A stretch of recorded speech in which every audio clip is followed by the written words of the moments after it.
خب دوستان عزیز برنامه یک به یک آماده است که به شما خوشحالی رو بخشد و اینچنین مهمانان ما سرندگان خوش‌آواز. خب قاعده بازی رو میفهمم، من رو شنویده است و صدا رو نگذاشتم. قاعده بازی چنین است: 10 کلمه رو عمر جان به شما میگویند، شما در دوران 5 دقیقه باید آنها رو یابید. دستان عمر جان بسته است. در حقیقت تنها با دهان با چشم با اشاره میتونم فهمونده باشم.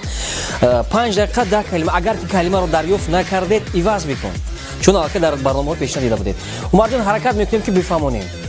حرکت میکنیم، من کم کم یاردم میکنم. خب 5 دقیقه وقت داده می شود و برای آن نفرانی که برنامه رو حاضر تماشا کرده هستند گفتنی هستم که شما خوشبخت‌ترین انسان هستید. برای چی؟ برای اینکه حاضر در نزد آینه نیلگون، در نزد سر دسترخوان، در نزد اهل اویله نشستید و تلویزیون سالن رو تماشا کرده هستید و برای شما سرندگان خوش آواز، سرندگانی که امروز ما رو شاد می‌گردانند در برنامه ما اشتراک کرده هستند، شما خوشبخت‌ترین هستید. همه وقت جهت خوبی و نیکی زندگی رو دریافت بکنید. خواهش می‌کردیم که منظم آواز کمی صدا رو بلند بکنن.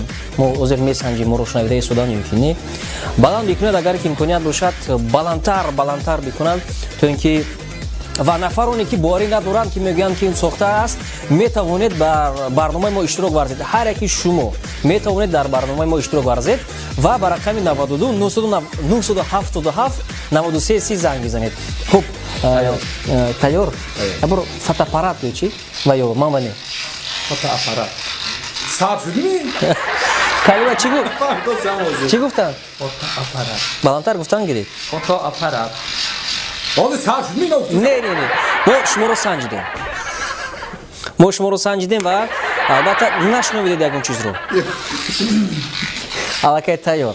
خوب با فکر من الکه عبدالرحمن الکه آماده هستند، شما نیز آماده باشید. ما رو نمیشنوند و کار وقتی نه کار. خب یک وقت رفت یکون کلمه کتابخانه بلندتر گفتن گیری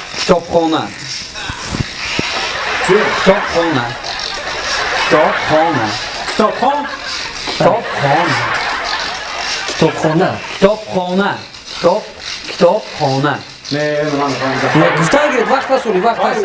نفهمیدم. کتابخانه بله دیون تابچینکونکی دروغ تابچینکونکی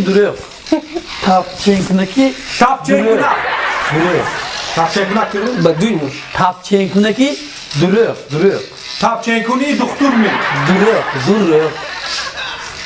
تابچینکونکی دروغ تابچینکونکی دروغ تابچینکونی دروغ تابچینکونی دروغ دکتر کمی نزدیک کمی دیگر تابچینکونی ها داومد دروغ تابچینکونی دروغ اوکو تابچینکونی اوکلام گیر تابچینکونی دروغ قریب خب دیگرش دخترچه گیریانچک بله درست. بچه سرزرد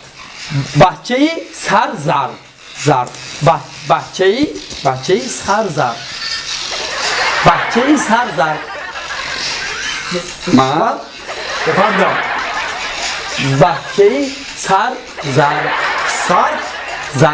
سخت بچه سرزرد بچه‌ای سرزرد بچه‌ای ها بچه‌ی سخت قریب بچه سر بچه‌ی کال نه قریب بچه سر زر نشونتید بچه سر زر خود زر بچه‌ی سرسخت قریب زر بچه‌ی زرد می سر زر گوش کنید بچه سر زر بچه‌ی رنگ زرد می سر کله زر بچه‌ی کرخت می رمان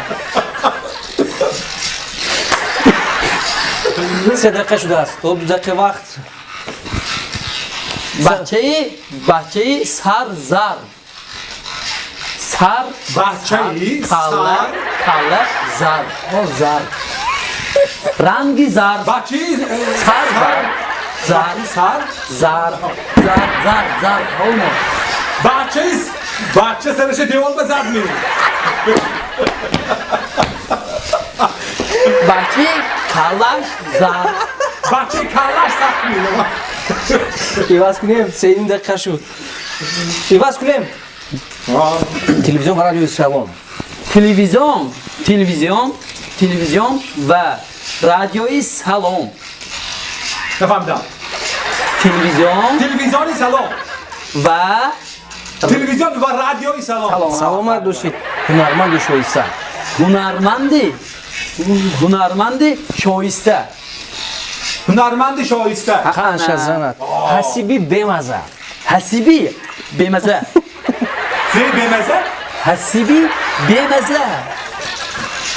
بچه‌ای بمزه. حسیبی بمزه. بله درست. قالینی سرخ. قالینی سرخ. قالینی سرخ.